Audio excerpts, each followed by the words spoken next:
I'm a diplomat, but I'm not a scientist.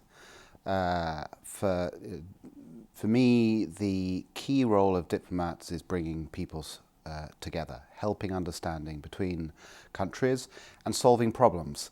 They can be problems of war and peace. They can be problems of consular problems, smaller things. Science added to diplomacy, I don't think changes that basic understanding of what diplomacy is, bringing people together and solving problems. I think perhaps the extra ingredient is, of course, bringing those scientific perspectives to bear on that interchange between peoples, individuals, and institutions. I think actually not to do science diplomacy is a huge mistake for any country or for any entity. I think it's a fundamental aspect. Science clearly is a fundamental aspect of our progress, of our development, of our future. I'm very conscious within the UK that we have the benefit of fantastic scientific institutions, a great history, great universities, and part of the role of certainly British science diplomacy is sharing those facilities, those perspectives, but also receiving the fantastic ideas that there are out in the world. So when I've seen science diplomacy in action across Latin America, for example, which is the part of the world that I'm working at the moment, I see that creating, bringing people together, solving problems, all sorts of really practical problems, but also helping understanding between nations. And I think the science diplomacy, creating a sort of forum for ideas within all of that, within the scientific frame, is incredibly valuable for our contacts and our global future. Yeah. Do you have an example of when science diplomacy has been used as a tool to connect regions? Yeah. The UK and Latin America, for example. Yeah, and we have a global science and innovation network, and there are, with a particular focus in Latin America, within the Southern Cone, Brazil, Chile, Argentina.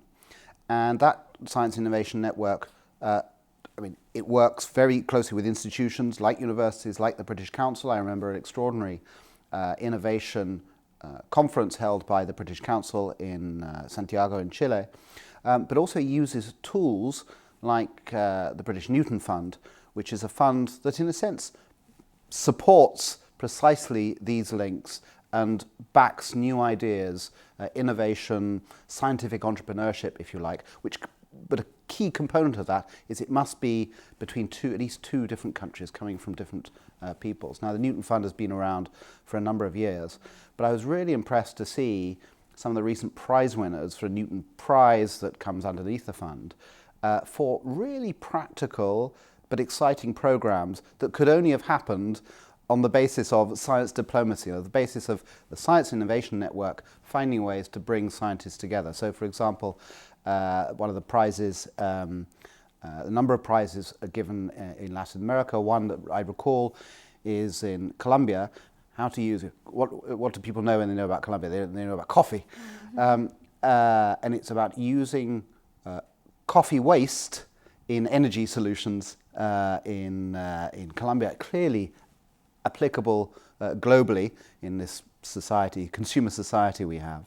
Another one in Brazil was finding different ways of working with indigenous communities, working on deforestation, again, applying science to problems. Two absolutely vital challenges for our world today, issues around waste, issues around deforestation and climate.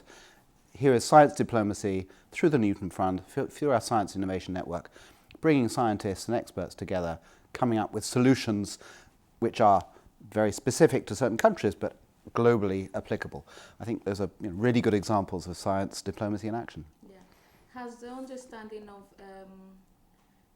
science diplomacy changed in time, and how? Yeah, very much so. I mean, I'm not sure science diplomacy was even a term when I joined the British Foreign Office 30 years ago or so. I think it's probably fair to say that the British Council as an organisation was involved in science diplomacy without calling it that. I mean, exchanges between scientists, between universities.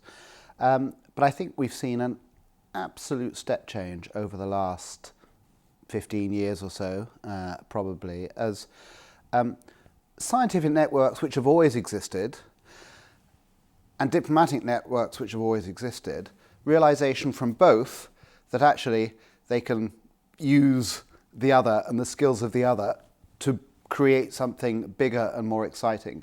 I think there are some long-term examples existing, the Antarctic Treaty and working around the Antarctica, absolute classic example of diplomacy, focusing on peace, bringing people together, and science looking at this extraordinary continent and how scientists can not only can produce global solutions around climate, around species preservation, around food stocks, through their sort of study and understanding of Antarctica.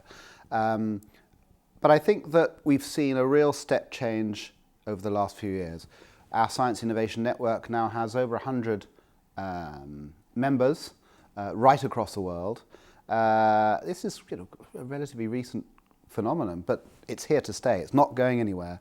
And I think as we see the advantages of that network, we see the innovations, the ideas, the programs coming out of it, we'll realize we only want to expand it in the future because it's providing enormous value. And particularly, I think, amongst young people. I'm a great supporter of scholarship programs that bring young people together internationally. Young people link up anyway, but there's a role for governments, I think, to facilitate that. And at the scientific end, I think there are really exciting exchanges and programs that are happening, and scientific innovation is at the core of that.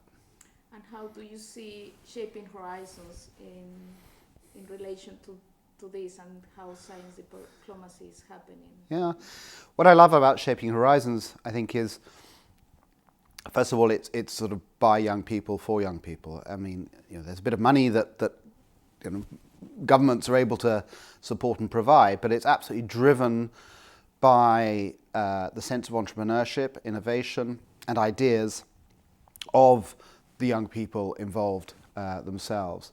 I think, for me, there's definitely a sense of generating, creating a sort of scientific ideas ecosystem where it doesn't just become a bilateral thing between two countries, but a multilateral space in which scientists from, in this case, UK and many, many countries across Latin America, and not just scientists, entrepreneurs, innovators, public servants, can throw ideas around in a respectful space, but a space that is completely open to innovation. It's going to be fascinating to see, the proposals that are coming out. I think there are 24 different teams. There are going to be some spectacular proposals and ideas. Some will win prizes, some will not. But I suspect that all of those ideas are going to be applicable in the future, and it's taking place within a university context, which I think is absolutely right, where sort of ideas can flourish and flow. But it's also about reinforcing that sense of science diplomacy amongst young people, that understanding that scientists do need those understanding of sort of diplomatic public service techniques.